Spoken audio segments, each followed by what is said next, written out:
اعوذ باللہ من الشیطان الرجیم، بسم اللہ الرحمن الرحیم۔ معزز سامعین، آج کا ہمارا موضوع ہے پرندوں کا قیمہ کیوں بنا۔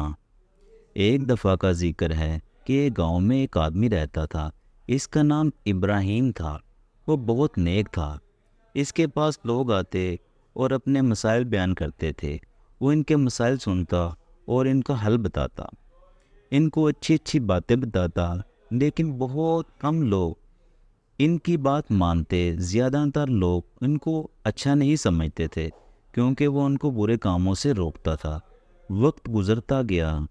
ایک دن ایسا ہوا کہ کچھ لوگ ان کے پاس آئے اور کہنے لگے، اے ابراہیم، ہمیں یہ بات سمجھ نہیں آ رہی، یہ کیسے ممکن ہے کہ مرنے کے بعد جب بندہ مٹی میں مٹی ہو جاتا ہے تو وہ دوبارہ زندہ ہو جائے۔ اس پر ابراہیم علیہ السلام نے کہا، یہ چیز تو واقعی سمجھنے والی ہے۔ انہوں نے ان کے سامنے کچھ پرندے پیش کیے جن کی انہوں نے اچھی دیکھ بھال کی تھی، اور وہ ان سے بہت مانوس ہو گئے تھے۔ وہ جدھر اشارہ کرتے پرندے اس کی طرف دوڑے چلے جاتے۔ ان میں ایک مور تھا، ایک مرغ، ایک کوا اور ایک کبوتر۔ انہوں نے ان سب کو پکڑا اور ذبح کر دیا، ان کا گوشت بنایا اور پھر اس گوشت کو قیمے کی طرح ٹکڑے ٹکڑے کر دیا۔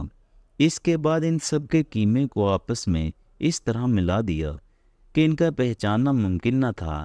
اس میں سے کبوتر کا قیمہ کون سا ہے اور مرغ کا قیمہ کون سا ہے۔ پھر اس قیمے کو 4 مختلف پہاڑوں پر رکھ دیا۔ جب ان کا قیمہ مختلف پہاڑوں پر رکھ دیا تو اپنے صحن میں کھڑے ہو کر ان کو آوازیں دے کر اپنی طرف بلانے لگے، تو وہ قیمہ آپس میں مل کر ایک ہو چکا تھا۔ وہ خود بخود مختلف پہاڑوں سے اڑ کر جمع ہوا اور دوبارہ پرندوں کی شکل اختیار کر لی، اور وہ اسی طرح دوڑتے ہوئے حضرت ابراہیم علیہ السلام کے پاس پہنچ گئے جس طرح پہلے آتے تھے۔ سب دیکھ کر حیران ہوئے، کیا آپ جانتے ہیں یہ کیسے ہوا اور کیوں ہوا؟ یہ سب اصل میں اللہ تعالیٰ کے حکم سے ہوا۔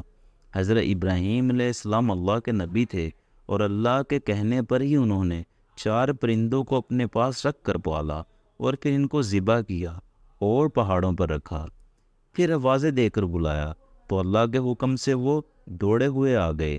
دراصل یہ اس بات کا تجربہ کرایا گیا کہ اللہ تعالیٰ اگر چاہے تو قیمے کو بھی زندہ کر کے اصلی شکل میں لا سکتا ہے۔ وہ انسانوں کو بھی آخرت میں اسی طرح زندہ کرے گا اور ان سے دنیا میں کیے ہوئے کاموں کا حساب لے گا۔ اخلاقی سبق: اس واقعے سے یہ چیز واضح ہوتی ہے کہ اللہ تعالیٰ ہر چیز پر قدرت رکھتا ہے۔ اس دنیا کو چھوڑ جانا اور دوبارہ زندہ ہو کر جواب دینا ہے۔